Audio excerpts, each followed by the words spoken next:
We got what you're looking for. We've got to love Captain Greg Obimeko. He is ecstatic to the day that they have going on board the Apollo at a 22nd Street landing at the local islands. 8 halibut biting on the reverse dropper loop and some really excellent fishing going on. And they will be fishing until dark, looking for white sea bass and more. We'll keep you in touch with the very latest. What a great way to start their Saturday morning.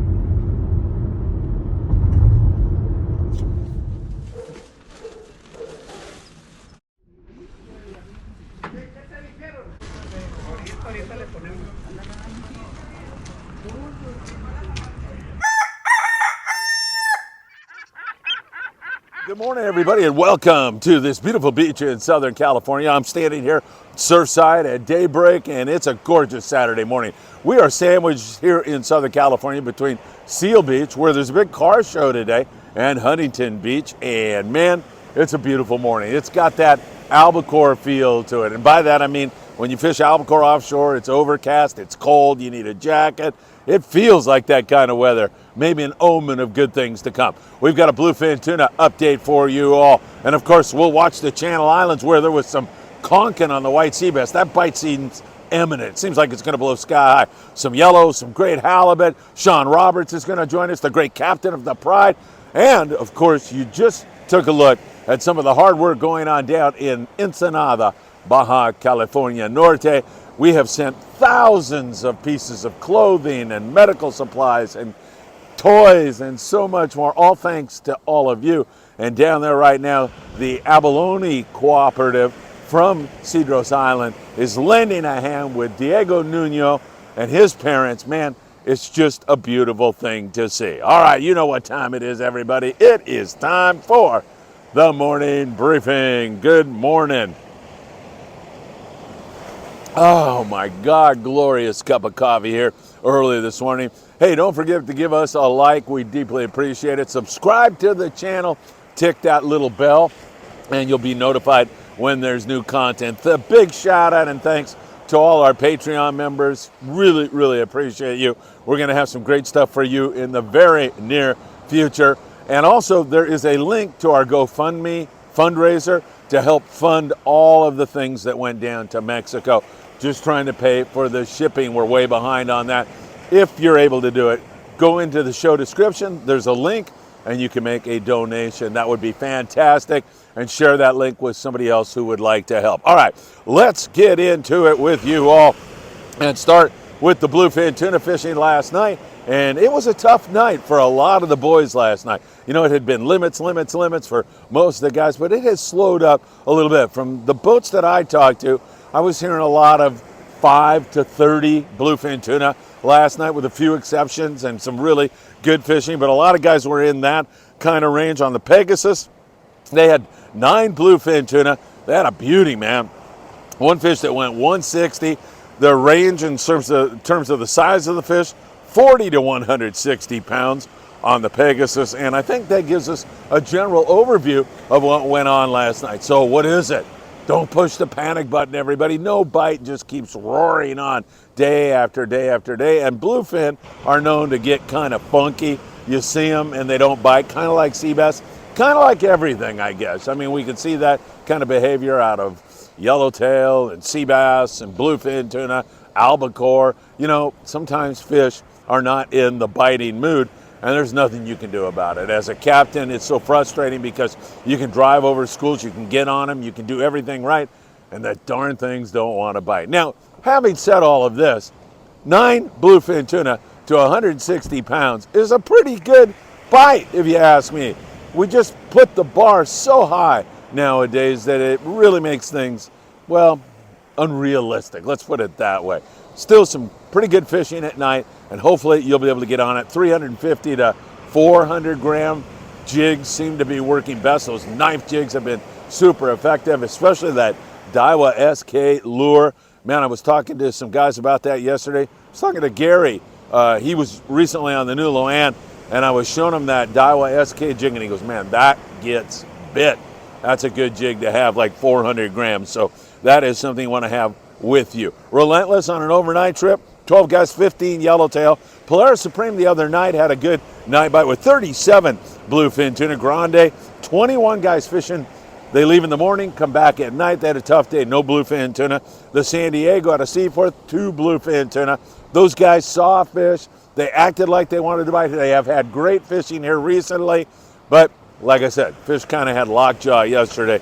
Not sure if it's moon phase or what it is, but they are definitely not chewing like they once were. So we continue to watch that situation down there very closely and recommend 3 rods at least. You want something with 25, 30 pound fluorocarbon, a number 2 circle hook, and a good hot bait. That's what you're going to use on smaller grade tuna and kelp patty yellowtail. Hasn't been a ton of kelp patty yellowtail, but there's a little bit of that stuff here and there. So you want to have that, lighter setup for that kind of fish. And then you need something 50 to 60. You can sink or rig fish with that, and also throw like the Daiwa Sakana lures. Those are pretty effective, 100 to 150 grams when you come up on a jag of fish in the daytime. And then you need your 2-speed Daiwa reel. We recommend, bring what you like. And once again, 100 to 130 pound on that. That's for these really nice fish. Pegasus, as I said, 160 pound bluefin tuna. And now we do see all that fish kind of mixed up. It's, sometimes you're catching a 25 pounder in the same school, and then you get a 200 pounder. So you do want to fish the heavy at night. No exceptions. Keep that in mind. Down in Ensenada, those guys, the Pongueros, our good friends down there, are still catching fish out of Mara's Sport Fishing. Josue Sanchez with a beautiful fish. Josue, felicidades, hermano. 161 pound bluefin tuna down there. Blackfin Sport Fishing, catching fish. Arnie Sport Fishing, catching fish. It's 4 reels is going to be out today, I believe. So Louis Prieto will be out rolling around that bluefin area and seeing if he can't make something happen. So good stuff on the bluefin tuna down that way. Not wide open for anybody, but that light switch will come roaring back. And of course, we'll let you know when it does indeed do that. All right, let's take you up here and talk about what's been going on. And we'll start up in the north just because the Coral Sea had such a fabulous day yesterday out of Santa Barbara. They limited out on white sea bass, had 30 nice big fat white sea bass, and that's the explosion we think is going to occur on a wider spread kind of event here very, very soon. Because, man, I'll tell you, from the Aloha Spirit to the Endeavor to all the boys up there, they are metering a ton of fish. In the meantime, also catching quite a few halibut, and the rock fishing has been off the hook. Now, I have to mention there's going to be some wind Sunday night, and it may knock fishing down on Monday, but by Tuesday, Wednesday, and Thursday, while there's the forecast of some raindrops, the wind is going to definitely be out of the picture, and it should be really good. Great day on the Coral Sea. Fantastic bite for them. So happy they were able to nail those fish. Now, also over there on, and I'm kind of starting north and working back now, but the Endeavor, Tucker McCombs, nice day out of Ventura Harbor, sport fishing, tons of rockfish, but they also had some sea bass, a couple sea bass on there, and nice big fat yellowtail and halibut also. So some good fishing there. And also we continue to see, halibut spread throughout the fleet. Just a lot of flatties right now. It's been one heck of a flatty bite. Speaking of that, how about we talk to Sean Roberts? He runs the Pride out of 22nd Street Landing. He just got back with 37 halibut on board the Pride. They just keep doing it. They're out there right now fishing today, probably doing more of the same and looking for a sea bass bite. In addition to that, we'll see how that all goes. But for a moment, let's listen to Sean because he's got some great tackle tips and get you up to speed on what's going on while those nasty kelp flies attack my head. Sean, good to see you, man. Nice to meet you. Yeah. You've been lighting it up, and I've been talking about it on the morning briefing just about every single morning because, man, oh my God, I haven't seen halibut fishing this good for a long, long time locally. Sea bass, and then I sometimes am remiss. I don't even mention that you killed the rockfish too because your other scores are so good. So first of all, just tell me about the season so far. Are we in a cold water year? Is there something different going on in your mind? I don't know if it's going to be necessarily a cold water year. There's kelp flies coming from all of us, but I don't know if it's going to be a cold water. I know right now it's cooler. Yeah. But I know people, saying El Nino and things like that. That could change at any point. But Currently, it's definitely a cooler water year. It's a lot of bait around, chovy, squid, sardine, as well. But no, it's definitely a cooler, and it's definitely different than what we've been seeing. Yes. And starting earlier. Yes. Like we haven't. I mean, we've seen halibut fishing like this, but not this early normally. But that's pretty much that's the hot topic right there is the halibut fishing. Like, yeah, we've caught sea bass and we've had good scores on sea bass, but the halibut fishing is just, I mean, insane. Yeah. What'd you have on your last trip? You just got in here. What'd you have? We had 37 halibut. Wow. We didn't have any sea bass, but we hooked one. We saw plenty to catch. Plenty of fish for months, but just the conditions were off, and we never put one on the boat. But the halibut fishing's more than made up for it. And are you catching any shorts with that, or a lot of shorts, or mostly legals, or what? I'd say it's maybe like 5% of what we catch are shorts. That's great. Wow, that's fantastic. The average stock, 10 to 18 pound halibut, 12 to 18 pounds. So some of the people that had come out with you on board the Pride, are they fishing a reverse dropper loop for the halibut? What's going on? All reverse dropper loop. Yeah. Reverse dropper loop, and a sardine. And a sardine? That's it, yep. Oh, wow. That's it. And torpedo sinker, 4 ounce? Yep. Okay. These friggin' kettle flies are a pain in the... Yeah. What's up with that this year, by the way? It's early. It's right when the starts to get hot. All the islands, Catalina, Clemente, they're spawning and laying their eggs. And yeah, they're corroded. It doesn't help with all the sea lions that are on the beach. They really like that. Yeah. All right, back to the halibut. So mostly legal fish, biting really well. Chuck, a friend of mine, Chuck Zimmer, was on the boat the other day. And he said everybody was catching sea bass and he wasn't catching them. And you walked up to him and said, "What kind of lead head are you using?" And he said, "Just the lead head." You go, no, you need to change that. You put an orange lead head on. He said he dropped it down and hung a fish immediately. So he was stoked with you and the boat and caught his first white sea bass. Mm-hmm. Probably seen a lot of that, huh? A lot of first guys catching that. Yeah. Yeah. No, he was fishing, I think he was fishing about like a half-ounce white lead head. Yeah. The color doesn't make as much of a difference. I like colored lead heads during the day. And they can see it better. But it's more the size. You match your lead head size to your current conditions and depth. Like if you're fishing deeper, you fish heavier. If you're fishing shallow with a lot of current, you fish heavier. If you're fishing shallow with no current, you fish lighter. And as I say, when you walk on board a boat, the Pride, make a friend with the crew member right away. They have your best interest at heart, and they know way more about what's going on than some guy sitting in a podcast studio or anything else. Yeah, that all gets said, when we give our speech. I give very detailed, obviously safety speech, but I give very detailed on what we've been doing, what's going on, what's working. And sometimes the guys are just so excited that they forget some things that I say. But like I say every time to people, like, hey, we're here to help you out.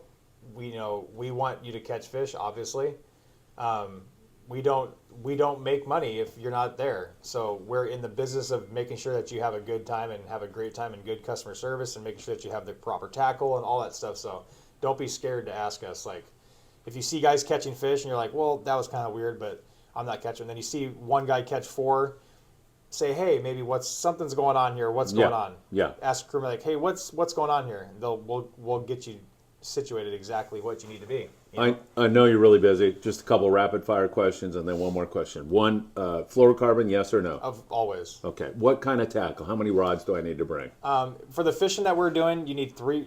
Right, really, you need 3 rods. You need like a 30-40 pound rod for your lead head or slider, 1/8 ounce slider, 1/4 ounce slider, half ounce slider, depending on which depth and current and stuff like that.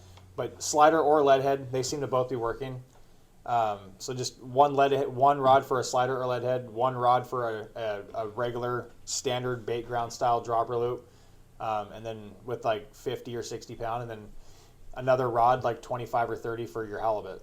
That's it. All right. And as you look at the season, and I'm not asking you to predict, but you've got a good feel for how things are. How is this season developing in your mind? Let's just talk sea bass, yellows, halibut, island fishing. How does it look to you?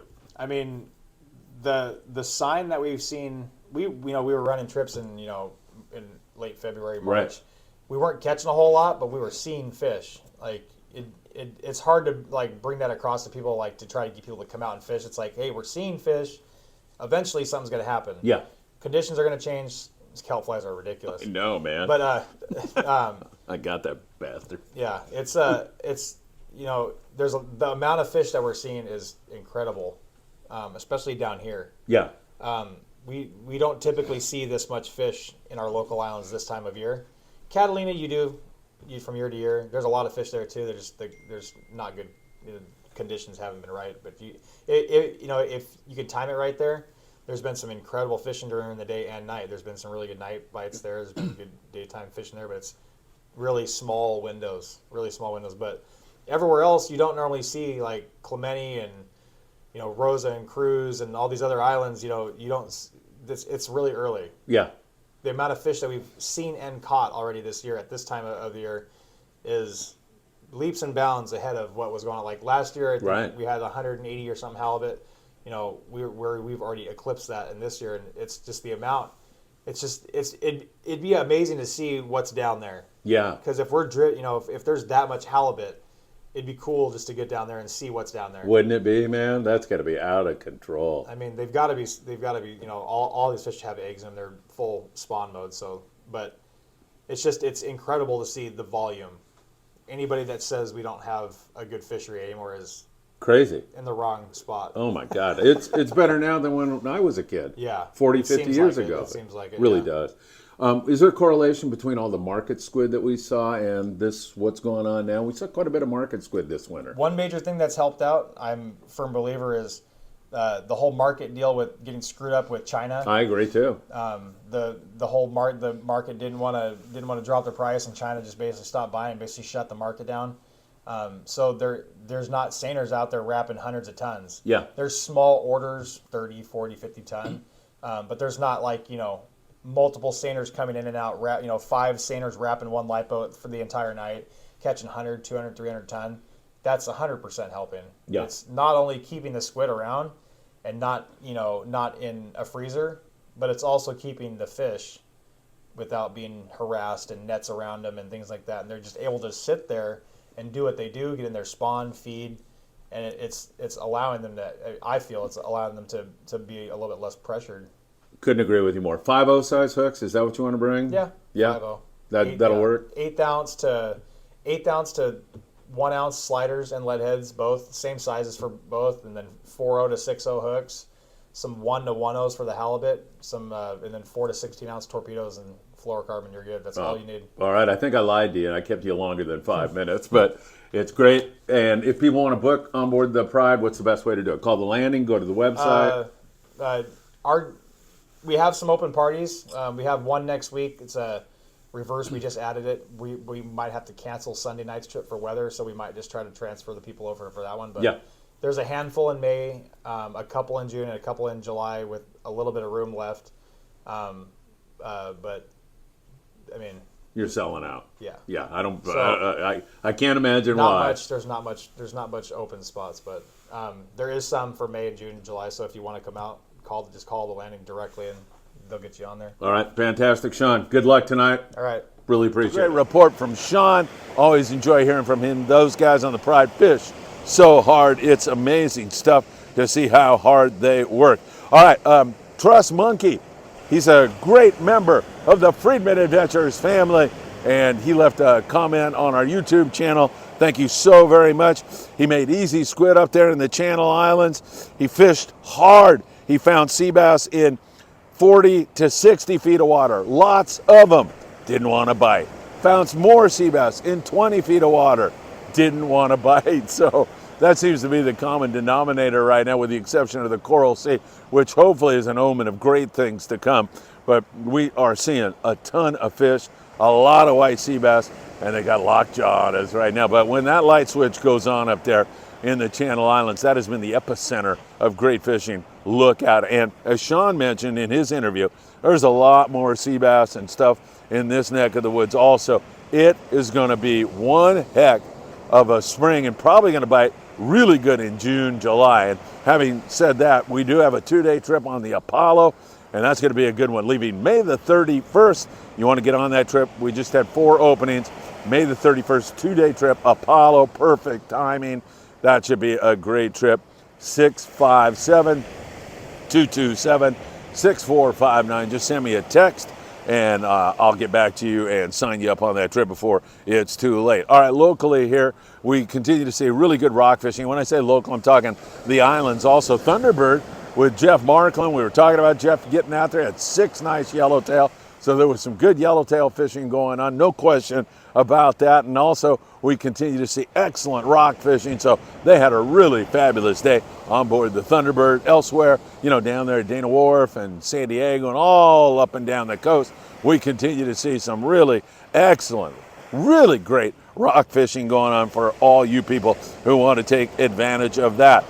Spitfire, in addition, out of Marina del Rey sport fishing, in addition to catching really good rockfish, had some good halibut fishing. Again, we mentioned that to you. They've been really doing a number on that stuff. And a couple of friends of the Friedman Adventures family, not friends, they are Friedman Adventures family members, Rodney and Kenji Sakamoto. They were on the new Del Mar twilight fishing. Nice fat sand bass, some sculpin to go along with that. Pretty darn good fishing up there out of Marina del Rey. And man, look at all those birds, man. It's really amazing how much bird life we've had here in Surfside lately. I don't know what that's all about. I do remember this back in about 2014-ish, like that. Cold water, all these birds. Is there a correlation? I don't know, you know, Tulare Lake again. Here we go. All right, so once again, we are seeing some really excellent local fishing. You always have the rockfish to fall back on. We've seen this great halibut fishing. Sean indicated that the Apollo's out right now on a 1.5-day trip. The Amigo's out on a 1.5-day trip. Sean's out there on the Pride. Several other boats up and down the coast. So it could be a really active morning here. And of course, I'll keep you updated throughout the day on the channel as things go along. So the bluefin bite's a little bit off, but hey, that's going to rectify itself here very, very soon. Catching fish down in Ensenada, San Diego, and still some really big fish. So tackle up properly. You want to do that. Nice hit on the Coral Sea up there. That was a really, really good hit. And yellows and halibut and all kinds of other stuff spread around. So hopefully that's going to continue to head in the right direction. Don't forget, show description, make a donation. We could really use your help. It is so costly to send all of this to Mexico, and it's to help our brothers and sisters, fellow fishermen down there at Cedros Island. And as you can see, a lot of the work is going into all of this. The abalone guys from the island, we thank you so much. Diego Nunez, we thank you so much. We thank everybody who's made a donation on the GoFundMe page. We thank everybody who donated clothing. And hey, one guy that I don't mention because he asked me not to, but too bad, Phil Capricio. Phil Capricio is a well-known angler, a really super great guy. And Phil not only collected an entire huge pickup truck of great stuff to send down there, but he made a huge donation to help with the shipping costs down to Mexico. Phil Capricio, another bald guy, takes his hat off to you. All right, my friends, have a great day. Those birds, what are they doing? Is this like the Alfred Hitchcock thing? Should I start running right away? Have a great morning, everybody. It's always good to be with you. Don't forget to give us a like, and I hope to see you really, really soon. Take care, my friends.